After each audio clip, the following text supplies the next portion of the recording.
പാമ്പുകളെ കണ്ട് പേടിക്കാത്തവരും പാമ്പുകടിയെന്ന ഭീതി ഉള്ളിൽ എപ്പോഴെങ്കിലും കടന്നു വരാത്തവരുമായി ആരുമുണ്ടാകില്ല. പാമ്പിനെയും പാമ്പിൻ വിഷത്തെയും അടുത്തറിഞ്ഞാൽ ഭയം ഒരു പരിധിവരെ നമ്മളിൽ നിന്നും വിട്ടകലും. പാമ്പുകളെക്കുറിച്ചും അവയുടെ വിഷത്തെക്കുറിച്ചും ഭാരതീയ ചികിത്സാ സമ്പ്രദായമായ ആയുർവേദം വളരെ വിശദമായി പ്രതിപാദിക്കുന്നുണ്ട്. ശാരീരിക ലക്ഷണങ്ങളും ചലനശേഷിയും അടിസ്ഥാനമാക്കി ആയുർവേദം പാമ്പുകളെ മൂന്നായി തിരിക്കുന്നു. പത്തി വിടർത്തി ആടുന്നവയെ മൂർഖൻ എന്നും, ഒരേപോലെ വ്യക്തമായ വരകൾ തല മുതൽ വാലറ്റം വരെയുള്ളവയെ രാജിലം എന്നും, ഒത്തു നടുക്കും ഇരുവശങ്ങളിലും തല മുതൽ വാലറ്റം വരെ പുള്ളികളുള്ളവയെ മണ്ഡലികൾ എന്നും പറയും. മണ്ഡലികളുടെ കടിയേറ്റ് ചികിത്സയ്ക്ക് വരുന്നവരാണ് നമ്മുടെ നാട്ടിൽ കൂടുതലും. രാജിലത്തിന് മലയാളത്തിൽ വെള്ളിക്കെട്ടൻ അല്ലെങ്കിൽ വളവളപ്പൻ എന്നു പറയും. ഓരോ ഇനം പാമ്പുകളുടെയും വിഷം വ്യത്യസ്തമായ ലക്ഷണമാണ്. ലക്ഷണങ്ങൾ നോക്കിയാണ് വിഷചികിത്സ ആയുർവേദത്തിൽ നടത്തുന്നത്. കടിച്ച പാമ്പിൻ്റെ ഇനം തിരിച്ചറിയേണ്ടത് വിഷചികിത്സയിൽ വളരെ പ്രധാനമാണ്. ഇതിന് പല മാർഗങ്ങളുണ്ട്. കടിയേറ്റയാൾ പ്രകടിപ്പിക്കുന്ന ലക്ഷണങ്ങൾ നോക്കുകയാണ് ഇവയിൽ പ്രധാനമായും വിഷാംശം ഉള്ള 4 ഇനം പാമ്പുകളാണ് നമ്മുടെ നാട്ടിൽ കണ്ടുവരുന്നത്. മൂർഖൻ, അണലി അഥവാ മണ്ഡലി, വെള്ളിക്കെട്ടൻ അഥവാ വളവളപ്പൻ, ചുരുട്ട അഥവാ ചേനത്തണ്ടൻ. ഇതിൽ 1 ഗ്രാം വിഷം വീതം എല്ലാത്തിൻ്റെയും എടുത്താൽ കൂടിയ വിഷം വളവളപ്പൻ്റേതാണ്.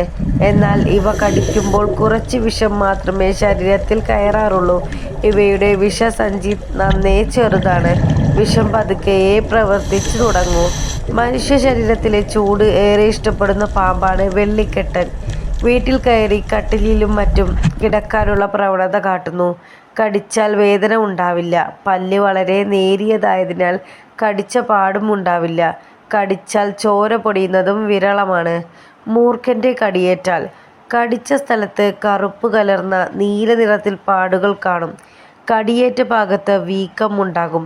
തുടർന്ന് മറ്റു ശരീരഭാഗങ്ങളിലും വീക്കം അനുഭവപ്പെടും. കടി കൊണ്ട സ്ഥലത്ത് കടിച്ചു പറിച്ചെടുത്ത പോലെ പല്ലിൻ്റെ വ്യക്തമായ 2 പാടുകൾ ഉണ്ടാകും. തലച്ചോറിലെ കേന്ദ്രനാഡീ വ്യവസ്ഥ തകരാറിലാക്കുന്നു. ശരീരത്തിൻ്റെ ബാലൻസ് തെറ്റി ശക്തമായ ക്ഷീണവും വിറയലും ഉണ്ടാകുന്നു.